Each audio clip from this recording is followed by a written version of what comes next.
पाकिस्तान के मायानाज fast bowler Naseem Shah ने अपने डेब्यू की कहानी बता के तमाम अपने शायकीन को अफसुर्दा कर दिया और सबकी आंखों को नम कर दिया। ऐसी कहानी बताई। जोहान बोथा जो साउथ अफ्रीका के साबका खिलाड़ी हैं, मायानाज खिलाड़ी हैं, वो कराची किंग के नए हेड कोच मुकर्रर हो गए हैं। जावेद अफरीदी ऑनर ऑफ पिशावर ज़ल्मी, उनने अपना एहतजाज साइलेंटली रिकॉर्ड करवा दिया है और टीम सऊदी न्यूजीलैंड की टीम को लीड करेंगे पाकिस्तान वर्सेस न्यूजीलैंड की टेस्ट सीरीज में। अस्सलाम वालेकुम, मैं हूं मलिक अब्दुर्रहमान और मैं अपने यूट्यूब के चैनल पर तमाम नाज़रीन को खुशामदीद कहता हूं।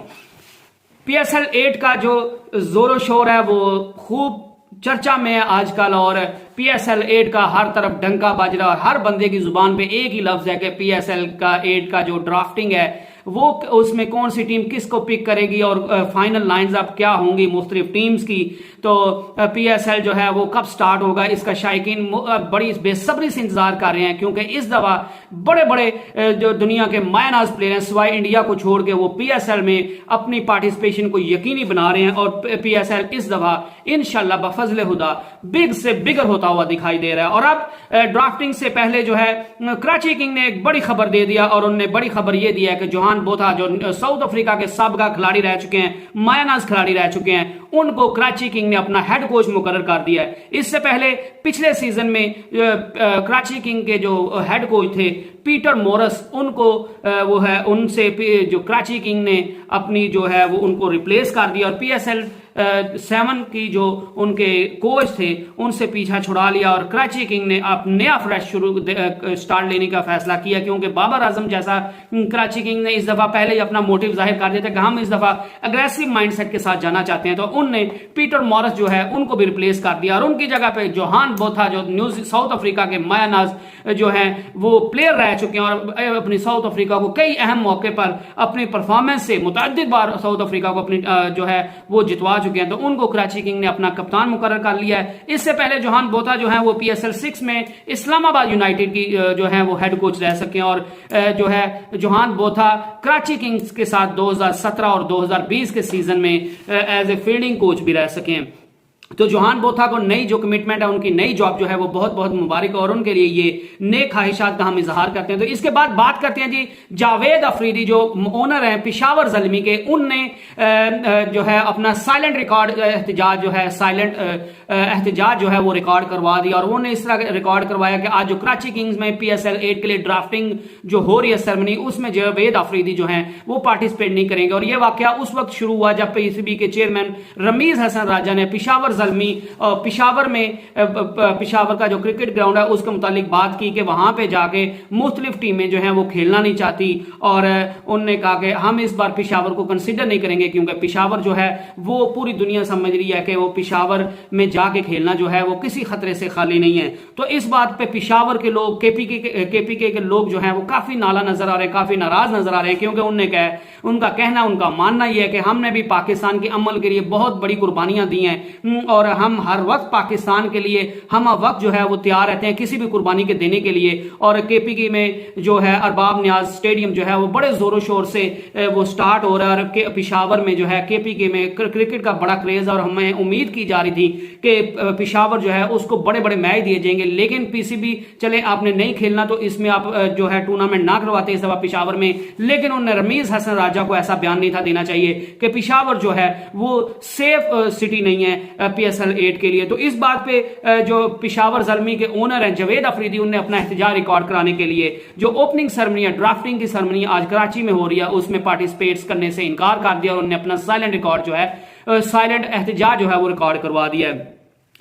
नसीम शाह जी उन्हें अपने डेब्यू की कहानी बताते हुए तमाम अपने शायकीन को अफसुर्दा कर दिया और सबकी आंखों को नम कर दिया, क्योंकि उनकी डेब्यू की जो कहानी है वो बड़ी दर्दनाक है। मैंने पहले भी एक दो वीडियो में बताया था कि हम जब कोई बंदा कामयाब हो जाता है तो हम उसकी कामयाबी को देखते हैं, लेकिन हम ये नहीं देखते कि उसने इससे पहले स्ट्रगल कितनी की है। तो आज नसीम शाह ने उसी स्ट्रगल के बारे में बात की कि जब मेरा डेब्यू हो रहा था और मेरा अगले दिन डेब्यू था, जिस दिन मेरा डेब्यू होना था उससे एक दिन पहले मेरी वालदा जो थी उनसे मेरी बात हुई थी टेलीफोन फोन पे बात हुई थी, क्योंकि वो 12 साल की उम्र में उनने अपना जो है वो घर छोड़ दिया था क्रिकेट के लिए और वो लाहौर शिफ्ट हो गए थे क्रिकेट के लिए। और 16 साल की उम्र में उनने ऑस्ट्रेलिया के खिलाफ ब्रिस्बेन क्रिकेट ग्राउंड में नवंबर 21 2019 को अपने टेस्ट डेब्यू का आगाज किया था। तो उनने क्रिकेट के लिए अपने घर को छोड़ दिया था। तो उनका कहना था कि मेरी वालदा जो है, मेरा उनके साथ बहुत ज्यादा लगाव था और मैं हर वक्त उनको याद करता था, उनसे बात करता था, उनसे दूर जरूर था लेकिन हमारे दिल बहुत एक दूसरे के करीब थे और हम दोनों जो हैं हमारे दिल जैसे कहते हैं ना एक दूसरे के साथ धड़कते थे। तो मैंने अपना जब मेरा डेब्यू होना था तो मेरी माँ को क्रिकेट में बिल्कुल शौक नहीं था क्रिकेट का, ना वो टीवी देखती थी ना उनको क्रिकेट का शौक था। लेकिन जब मैंने अपनी वालदा को बताया कि कल मैं जो है वो डेब्यू करने जा रहा हूं तो मेरी वालदा ने मुझे कहा कि मैं कल जो है मैच जरूर देखूंगा। और उन्होंने भी कहा कि मैंने भी अपनी माँ को जो है वो अर्ज की कि माँ जी कल आप मेरा मैच देखिएगा, क्योंकि आपका बेटा जो है वो कल पूरी दुनिया में लाइव आएगा और आपके लिए एक प्राउड मोमेंट होगी। माजरत अगर थोड़ा इमोशनल हो रहा हूं तो, क्योंकि माँ और बेटे का रिलेशन ही ऐसा होता है, क्योंकि माँ ने बड़ी स्ट्रगल करके, माँ बाप ने बड़ी स्ट्रगल करके बच्चों को आगे पहुंचाया होता है। तो उनने कहा कि मैंने अपनी वालदा से रिक्वेस्ट की कि आप कल मैच देखिएगा, क्योंकि आपका बेटा जो है, आपकी मेहनतें जो हैं कल वो फल लेके आएंगी और मैं कल जो है वो डेब्यू करने जा रहा हूँ। और कह रहे थे, उनका कहना था कि जब मैं डेब्यू, जिस दिन मेरा डेब्यू होना था उस दिन मेरे पे एक पहाड़ टूट पड़ा। जब मैं सुबह उठा मॉर्निंग में मैं जागा तो मुझे मैनेजमेंट ने बताया, मेरे पास आई, मेरे रूम में आए और उन्होंने मुझे बताया कि आपकी वालदा जो हैं वो जो है कार्डियक अरेस्ट की वजह से, दिल की बीमारी है, उसकी बीमारी की वजह से वो जो है वो फौत हो गई हैं, अल्लाह को प्यारी हो गई हैं। तो उसके बाद जो है नसीम शाह ने कहा कि वो मेरे पे इतना मुश्किल टाइम था कि मेरी वालदा मुझे हर तरफ जो थी वो दिखाई दे रही थी और मैं सोच भी नहीं था सकता कि मेरा डेब्यू जो है वो इस अंदाज में होगा। मेरी इतनी खुशी की कोई इंतहा नहीं थी कि मैं 16 साल की उम्र में डेब्यू करने जा रहा हूं। लेकिन मैंने जब अपनी वालदा के इंतकाल की खबर सुनी तो मुझ पर पहाड़ टूट पड़ा। लेकिन मैंने फिर जो है मुल्क को आगे रखा और मैंने डेब्यू किया और उसमें नसीम शाह ने जो है वो अपने पहले ही टेस्ट में बॉलिंग इनिंग में पाकिस्तान ने, नसीम शाह ने डेविड वार्नर को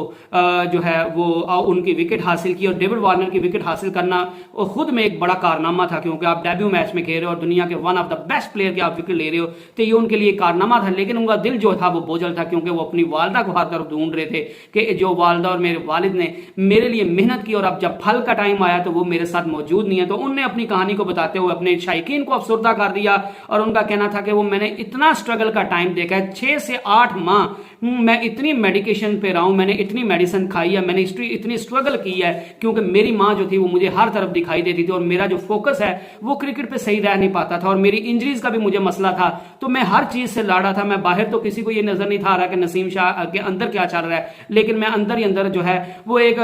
जो तूफान से लड़ा था और मेरे ऊपर एक प्रेशर भी था कि मेरा डेब्यू हुआ है तो मैंने परफॉर्म भी अच्छा करना है। तो उन्होंने कहा कि मेरे जो कैरियर का इब्तिदा थी 6 से 8 माह वो इतने स्ट्रगल के थे, मैंने इतनी मेडिसिन खाई, इतनी इंजरीज में जो हुई, इतनी मेडिसिन खाई, मेरी वालदा मुझे हर तरफ नजर आती थी, तो मेरे अंदर एक तूफान बरपा रहता था। लेकिन मैं फिर भी खुद को काम रख के तो जो है पाकिस्तान के लिए, पाकिस्तान का नाम ऊंचा करने के लिए खेलता रहता था। और आज देखिए अल्लाह पाक ने उनको इतनी इज्जत दे दी है कि उनके बगैर पाकिस्तान की पेस अटैक की जो बैटरी है वो मुकम्मल नहीं हो पाती और वो दुनिया में जाना पहचाना पाकिस्तान का नाम बन गया और जो है यंग प्लेयर्स में ऑलमोस्ट पूरी दुनिया में सबसे फेमस जो है वो प्लेयर बन गया। और पिछले दिनों गूगल में भी